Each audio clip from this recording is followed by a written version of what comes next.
Hey everyone, this is Zeke Hrynkiw here, along with Laine Chapman and Andrew Marlin, and we're doing our presentation on Home Depot's failure in China. Home Depot is a publicly held corporation based out of the United States. They are a home improvement and construction retailer. They're the largest in that space. Lowe's comes in second.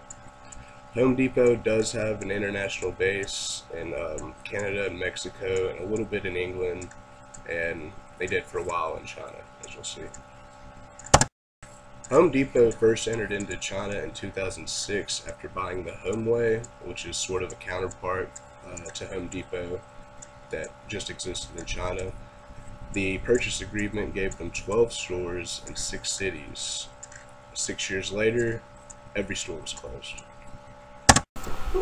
This is Home Depot's stock price over the past 10 years as compared to the Consumer Discretionary Index and the S&P 500. Over here in 2005, they're all about even. In 2006, this is where Home Depot entered into China. All three trackers go down into the recession of 08, but the S&P 500 and Consumer Discretionary Index start to bounce back, especially in 11, where Home Depot is lagging by a good margin. In 2012, they sell off their stores, and then over the past couple of years, they finished ahead of the S&P 500 as well as the Consumer Discretionary. So why did Home Depot fail in China? China is not a do-it-yourself culture, it's a do-it-for-me culture. Home ownership in the past 15 years has grown from 0% to 70%. They are very new to home improvement projects. When they walk into the big box format of Home Depot and see all the parts and equipment, they don't know what they're doing with it. Also, the cost of labor is extremely cheap in China, so they can hire professionals to come do their projects. In addition, comparing Home Depot to IKEA, IKEA is a much smaller, more novice-friendly type of atmosphere compared to Home Depot. They show you the finished product, they show you how to finish the product, they have helpful staff, and they give off a Western vibe, which the Chinese consumers really value.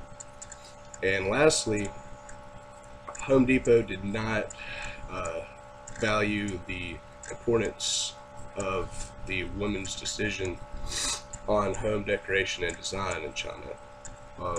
In China, women really do not have that much power or responsibility, but the home is the one thing that they do control.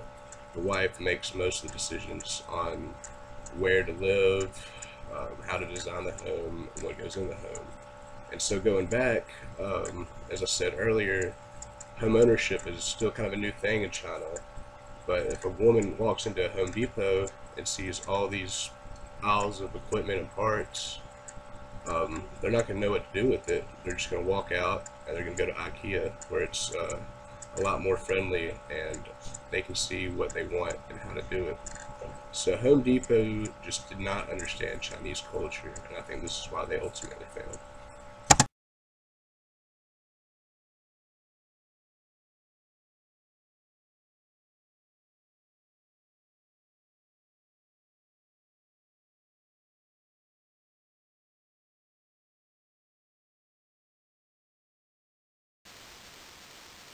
Now, was the move to the Chinese market risky for Home Depot?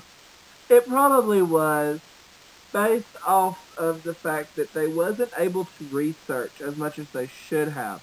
Now, that's not to say that they probably couldn't have sent some people over there and did paper surveys, but they really wasn't able to incorporate social media to make that ultimate decision.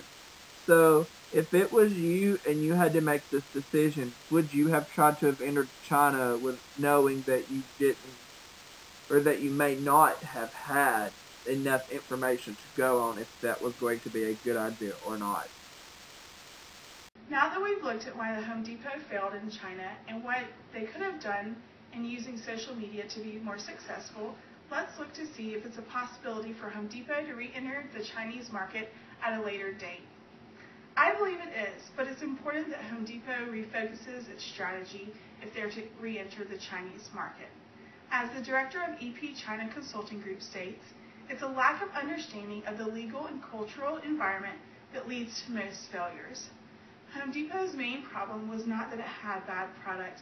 Home Depot unfortunately did not focus on the needs of the Chinese consumer. It's important that they do focus on those customers' needs. First, who are Home Depot's customers? The majority of their customers are going to fall within the age group of 25 to 40, so a young target market. And what are their wants and needs? As we've seen earlier, China is not a DIY culture like the revolution that's hit here in the US most recently. However, China is more of a do-it-for-me culture. They're wanting things done for them because there's such low labor costs in China. I think that it's important that Home Depot focuses more so on customer service initiatives as well as looking at programs like an installation with their new products. For the Home Depot to be successful in China, it's important that they go mobile. Over 80% of China's netizens, or those who are using the internet, are accessing the internet through a mobile device. It's important that Home Depot creates a social buzz. Over 40% of Chinese netizens are finding products through the sharing of those products via social media. And lastly, it's important that Home Depot goes beyond advertising and social media. It's important that they use social media to interact directly with their customers. Through customer service initiatives, Home Depot will be able to best meet the needs of their target market.